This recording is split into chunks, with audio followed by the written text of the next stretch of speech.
All right. So why do you want to be a social work major? I want to be a social worker because I've always liked being able to help people. And anytime in high school, whenever I could help people, I always liked being able to do that. It always gave me a feeling of kind of like it genuinely made me really happy. Okay.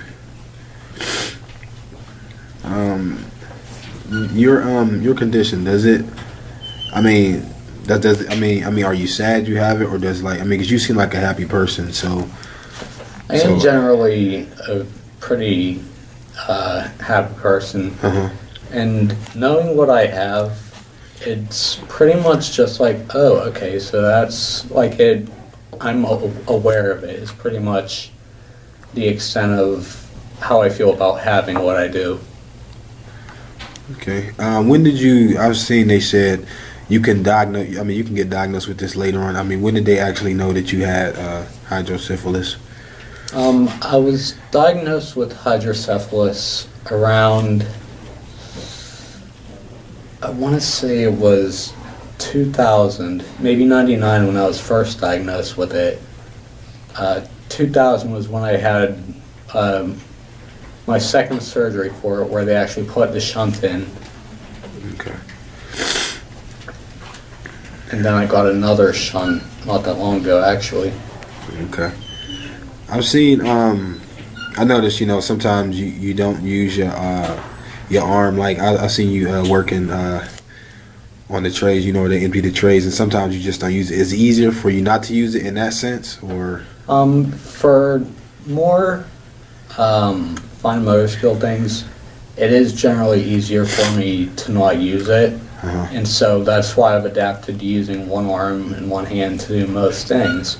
Whereas from carrying stuff like more, what are they called, gross motor skills, and I will use my left arm. And it pretty much depends on what kind of day I'm having. There are days that it shakes worse than others. And on days that it shakes more than others, I tend to be frustrated with it and try to use it as little as possible. Okay. Does the weather? I mean, does that have any effect? Like maybe it's raining, it might shake more, or no, or. I haven't noticed. I don't think it's ever done that according to the weather.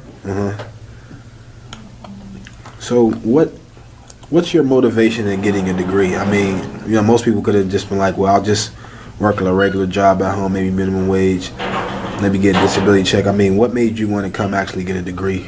I wanted to get a degree because while I tried to file for disability and didn't get it, my dad had said, that's not a livable income. It's just, a helping hand for that. And like I didn't want to, just do minimum. Like I wanted better than that. Right.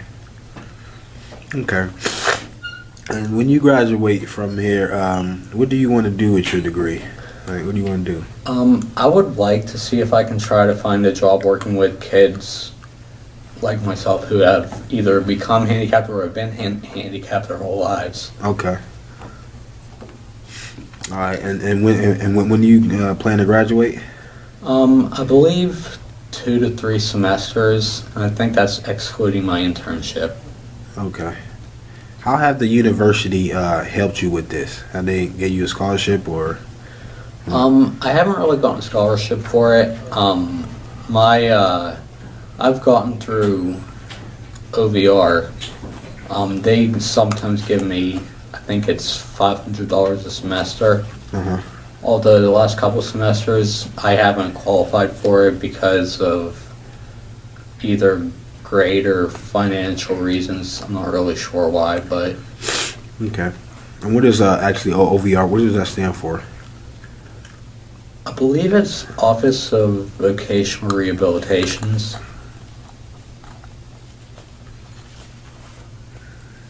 I believe that's what it is, but I don't remember 100%. Okay. And what would you say to somebody that's that has the same condition as you that maybe feel like they don't want maybe don't want to continue or whatever. I mean, what advice would you give them if they got a chance to see this? I would say to them that if they're in my position, Yeah. like if they would be in my position and be depressed about it, I would say it is not the end of the road. I would say that growing up when I was in the hospital recovering from my first and second brain surgeries, like my dad would say, "Do you want to go for a ride?" He would push me in the wheelchair. He would say, "Do you want to go for a ride?"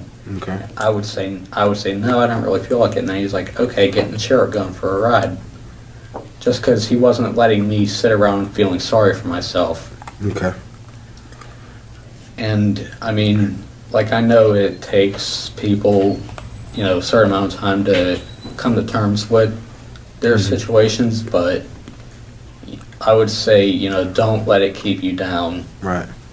Because, they say, sunshine always comes after the rain. Okay. So you were in a wheelchair after you had the surgery? Yes, I was. Okay. How long were you in a wheelchair? I believe I'm not really sure how long it was because after my brain surgery, I had to the left side of my body got weakened because the right side of the thalamus got affected from it. And so I had to learn how basically to walk and talk again. And so I would have to walk around with the walker for a period of time. Okay. And like I said, I can't remember how long I actually had to get around by wheelchair. Okay. So you said you had two surgeries. Was the first one successful or? Well, the first brain surgery, surgeon made an incision to see if it could assist with the drainage of the fluid. Right.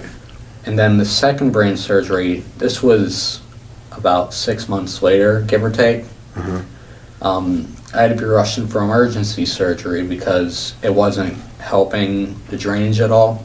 Oh, okay. And then that was when they put the first shunt in, and then the second was over the last couple months. Okay, last couple months ago they put another one in? Yes. Okay.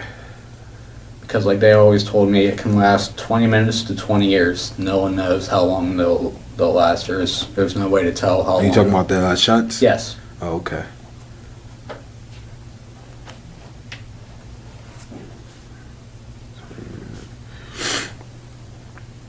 All right. How's it working at Boozled?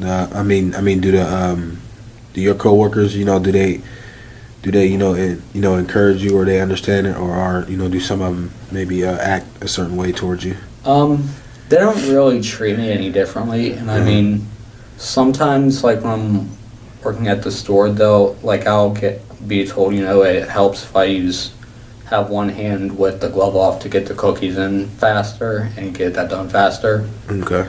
But I mean, because I can't really do that, I mean, I suppose it does get a little frustrating whenever people say, if you do this, it'll be faster. Right. Granted, I think it was last semester that someone told me a way to use both hands to, I can't remember what it was, putting the plastic napkins into the baskets, and they said, line it up like this in a way that would use both hands, and I said, I can't really do that. I have a problem with left hand. He's like, oh, right. Well, I didn't know that. Right. What is the easiest job at your work for you? The easiest job, I would say it'd be the back in the dish room, even though it gets kind of overrun in there. Yeah. It tends to be easier for me because I know I just have to run the plates or bowls or whatever under the faucet for like 30 seconds, and then I can just line them up. So that's probably the easiest job that I have. Okay. And it doesn't bother you maybe sometimes when it gets real busy? At times it does. It does kind of it does kind of bother me whenever I see the conveyor belt overflowing. Yeah. I don't know if it's because I feel like I should be I should be going faster, or it's just the influx of stuff that just stresses me out. Okay. And what's the hardest job at Boozle for you? I'm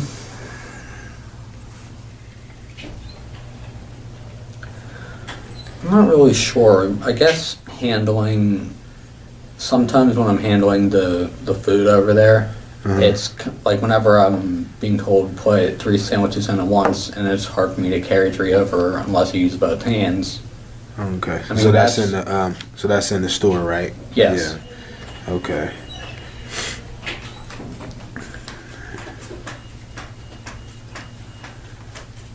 And in 10 years, where do you see yourself? In 10 years, I see myself either working at the underground mines possibly, but I can also see myself, hopefully in an agency working with kids to help them. Okay. And you said your dad was he very instrumental in helping you get through this? I would say he was. He was always the one that kept telling me and reminding me, it happened. You can't keep dwelling on it. Right. He told me I have to, get up and get back on the horse, as it were, Okay. Like that. All right.